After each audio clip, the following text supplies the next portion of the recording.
గురువారం నాడు అసలు దక్షిణామూర్తి స్తోత్రం అన్న మాట అనడమే చాలా గొప్ప. మిగిలిన స్తోత్రాలన్నీ ఒకెత్తు తక్కెట్లో, ఒక్క దక్షిణామూర్తి స్తోత్రం ఒక్కటే ఒకెత్తు. ఈ శ్లోకాల్ని, ఈ స్తోత్రాన్ని, దక్షిణామూర్తి స్తోత్రాన్ని ప్రతిరోజు ఎవరైతే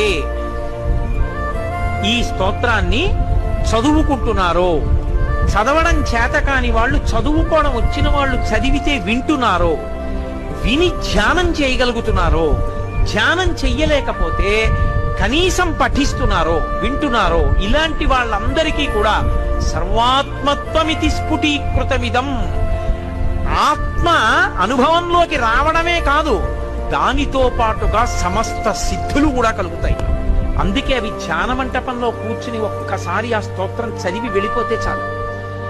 దక్షిణామూర్తి యొక్క పరిపూర్ణ అనుగ్రహం కలిగి కొన్ని కోట్ల జన్మలెత్తవలసిన వాడు, నన్ను నమ్మండి, నాకు శంక